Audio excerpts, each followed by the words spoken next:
temporal em Belo Horizonte, né? Atingiu BH na tarde de ontem, gente. Alagou ruas, arrastou carros, provocou estragos pela cidade. A barragem da Lagoa do Nado, no parque de mesmo nome, que fica ali na região da Pampulha, rompeu com o volume da chuva e imagens nas redes sociais registraram o momento em que a água destrói a estrutura. A Avenida Pedro I chegou a ser interditada por causa do rompimento e o congestionamento superou 5 quilômetros. O presidente da Fundação de Parques, Gelson Antônio Leite, explicou que a água extravasada da lagoa foi absorvida pelo solo do parque, que está isolado, com equipes realizando perícias na estrutura que foi rompida. O monitoramento está sendo feito pela Secretaria de Obras e pelo Comitê de Barragens da Prefeitura.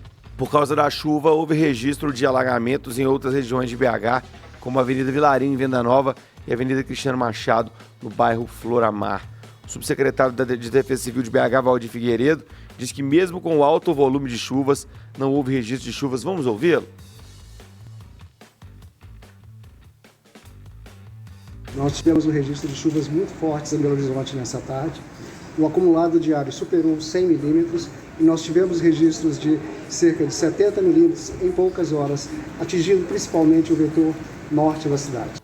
Nós tivemos vários pontos de impacto na cidade, principalmente em razão de alagamentos e inundações. Felizmente, não tivemos nenhum registro de vítima, de pessoas arrastadas. A cidade ela se mostra resiliente, porque nós percebemos que mesmo com os eventos que ocorreram nessa tarde em Belo Horizonte, a cidade ela conseguiu retomar um nível de normalidade em poucas horas após esse evento extremo. Não registramos eventos graves na cidade que implicassem, por exemplo, na retirada de pessoas de suas moradias. As pessoas que foram afetadas, elas podem solicitar avaliações da Defesa Civil através do número 199 para o registro desses impactos, dos danos, avaliações de risco. Todas as equipes da Defesa Civil estão no terreno fazendo o atendimento das solicitações de atendimento feitas através do 199. Qualquer pessoa atingida, ela pode ligar para o 199, fazer a solicitação. As equipes da Defesa Civil vão fazer o atendimento, o acolhimento, principalmente daquelas pessoas que precisem de algum tipo de auxílio, ajuda humanitária.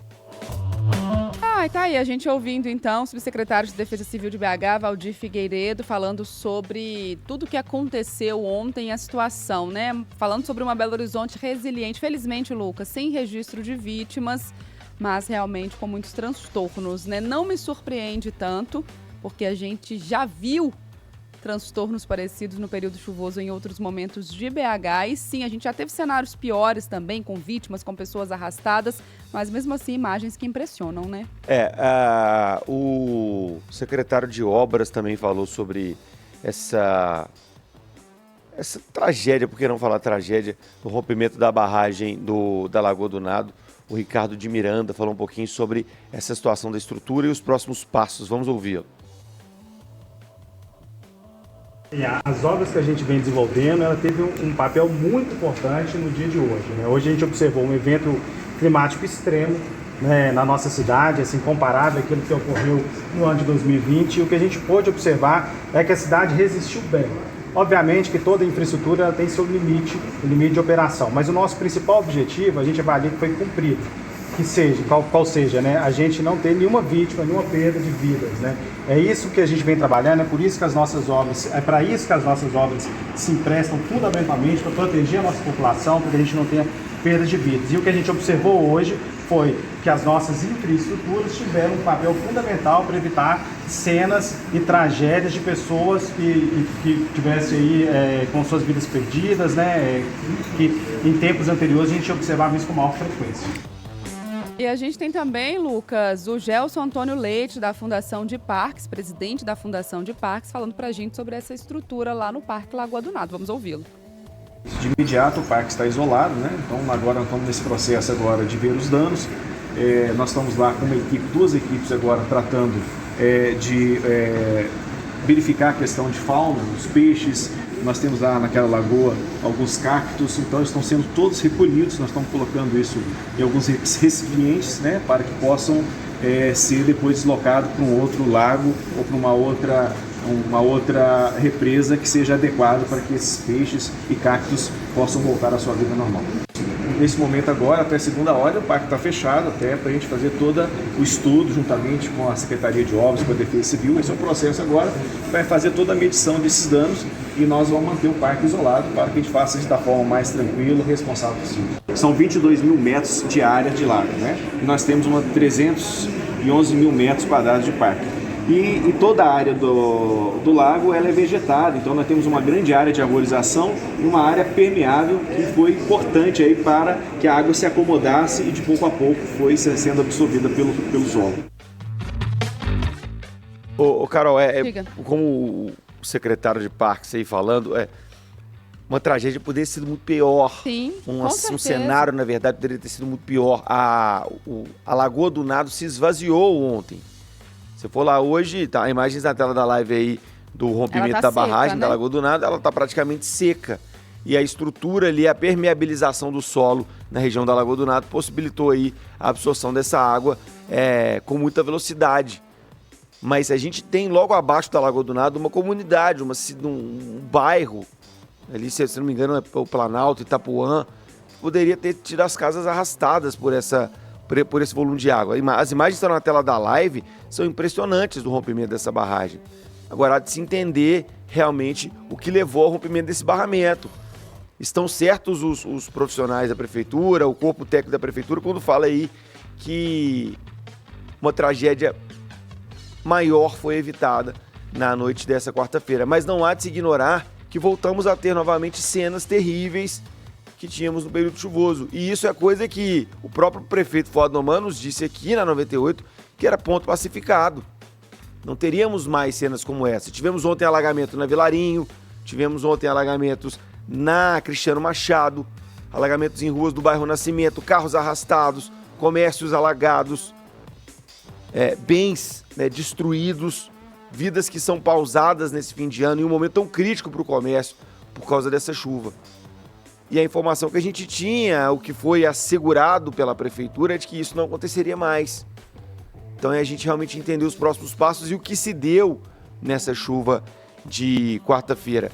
A gente conversou com o meteorologista Claudemir de Azevedo, que trouxe pra gente aí um recorte da situação do tempo na quarta-feira e o que levou a essa chuva tão expressiva. Vamos ouvi-lo? Solta pra gente aí, Ribeiro.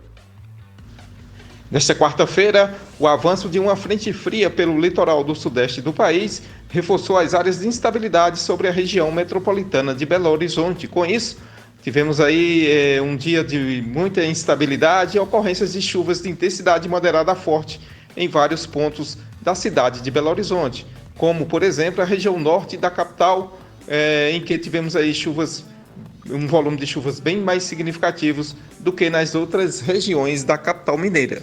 Claudemir de Azevedo, meteorologista.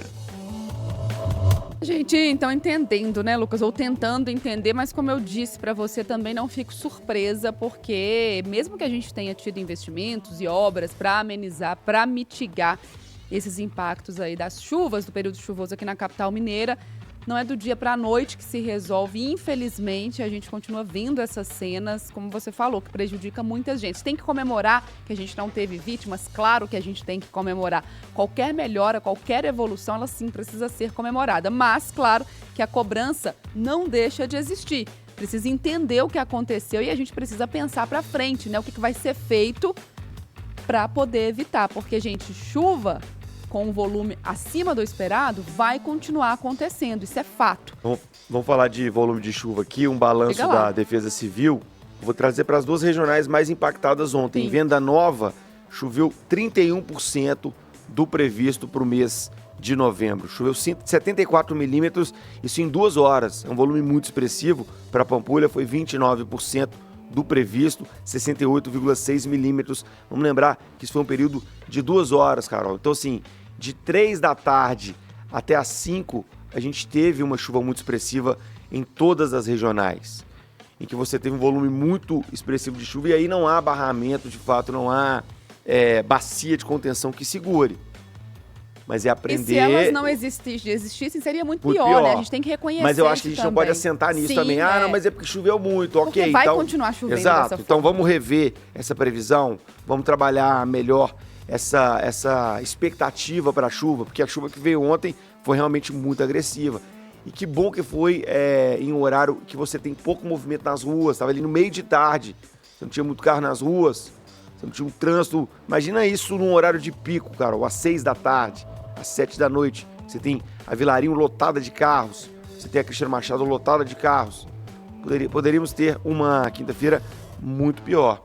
E claro que já tem cobrança nesse sentido também, né?